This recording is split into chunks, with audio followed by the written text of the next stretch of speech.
Good morning and welcome to MITRE. We are excited to have you join us for Beyond Barriers Acquisition on a War Footing.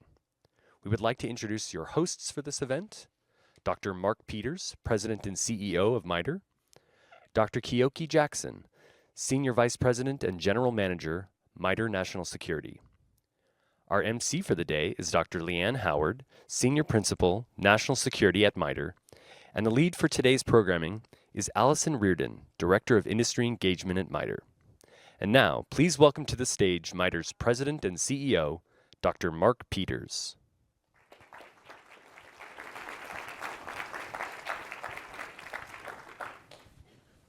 Morning. Thank you for that. Welcome to MITRE.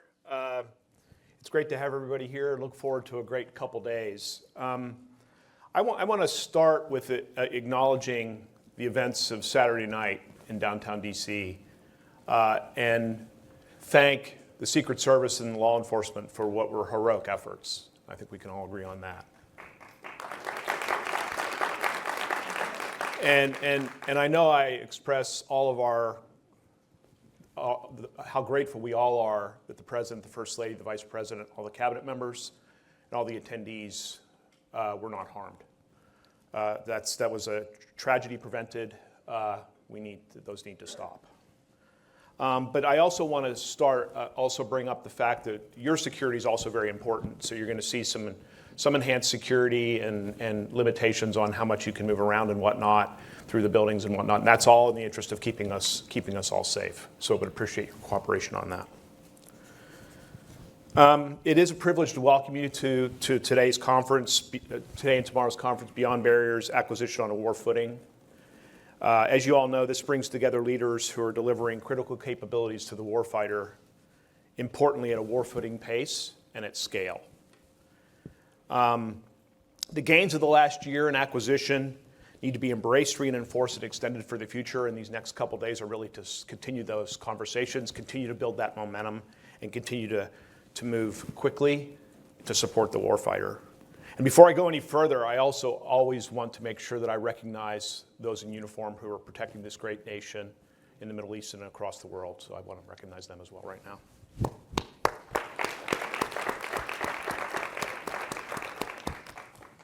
So last year, this was called Breaking Barriers, for those who might have participated. And it's worth stating that the leadership in this room and in the administration have done exactly that, broken barriers. And so now we're the title's intentional. We're beyond barriers. Now how do we get into an acquisition system that's on a war footing? How do we continue to push in that direction? Breaking barriers was really the prerequisite to getting to where we are today. And so what's required now is an acquisition system that delivers capability at pace that true deterrence demands. And I know we can all agree on that as well. Know that MITRE is aligned. All the federally funded research and development centers that we work closely with are all aligned on this. And we remain shoulder to shoulder with the Department of War in making sure that we're driving speed, smart risk taking, and accountability in all things related to the acquisition system so that we can get to scale to support the warfighter. The Secretary has put the department on a war footing. It's a mandate, and we all need to work to that. As you all know, the environment we operate in today leaves no margin for delay. We can no longer compete on innovation alone. We have to compete on speed, scalability, and system-level execution. Our adversaries are moving fast, iterating more rapidly, and compressing timelines in ways that challenge our traditional acquisition approaches. As they seek to displace the U.S., they scale and deploy faster. China in particular has built a state-directed innovation model designed to compress cycle times and rapidly industrialize emerging technologies. They can leverage stolen IP, concentrate investment, take advantage of civil-military fusion, and field capabilities years ahead of a traditional Western timeline. This is not just a competition, it's a threat to our U.S. technological advantage. At the same time, our legacy acquisition pathways were not built for this pace. They were designed for a different era. Scaling that matters to national security requires coordinated effort across government, industry, and capital markets. It requires integration, not just innovation. When we get that right, it creates momentum. It becomes a reinforcing system. Shared standards, interoperable platforms, aligned investment, and a workforce that runs at the pace of technology. It's fundamentally a systems of systems opportunity, and it demands system of systems leadership. The Department of War's leadership over the past year reflects a clear understanding of this reality. Through the Acquisition Transformation Initiative and authorities enabled through the NDAA, we are seeing a shift toward accountability that is real. The move from program-centric structures to portfolio-based decision-making is not theoretical. It's underway. PAEs are being positioned with both responsibility and authority, and that alignment is essential. Here at MITRE, we understand the mission, we understand the warfighter, and we understand the pace required to deliver meaningful advantage. Our work and research and development strengthen deterrence, lethality, and actionable intelligence. We accelerate commercial solutions, integrate end-to-end systems to serve the warfighter and their missions. Our role is to ensure that capability does not remain fragmented, but is scaled and delivered as part of an integrated operational system.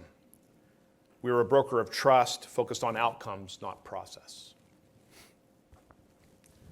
None of what's been achieved and none of what comes next happens without leadership. So I want to spend a few minutes now recognizing a few of the leaders who will speak at this event and are driving this transformation. Admiral Rich Correll represents our operational warfighters at the highest level, grounding acquisition outcomes in operational reality and strategic consequence. General Dale White brings programmatic credibility and technical discipline to the challenge of delivering complex systems under real-world constraints. He ensures what we build will arrive when needed and perform when it matters. Lieutenant General Cropsey pioneered the transformation from PEO to PAE, drove system of system integration across his portfolio, and now leads the Air Force's acquisition enterprise from R&D through production and product support. The Honorable Michael Duffy has set a clear standard for what a warfighting acquisition system must be: fast, agile, accountable, and outcome-driven. He has made it clear that time is a strategic resource and that the system must perform accordingly. Senator Xi introduced key legislation to cut through bureaucratic layers in procurement, and Senator Fisher addressed key challenges in fostering innovation and expanding our defense industrial base, both delivering critical reforms in the NDAA. First on the agenda today is the Honorable Michael Cadenazzi, who leads the effort to rebuild our warfighting industrial and innovation base with the capacity, resilience, and scalability required for this era. That work is foundational to everything we're trying to achieve. Again, these are the right leaders at the right time. They understand the urgency, they understand the system, and what it needs to transform. And they are aligned in what must be done to deliver for the warfighter and for this great nation.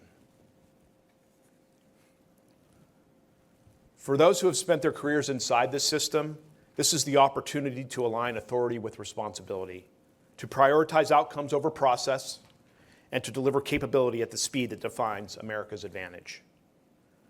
Thanks to all for your leadership and commitment to this mission. Thank you for being here. Please take advantage of these next 2 days to continue our momentum, and let's get to work. Thank you very much.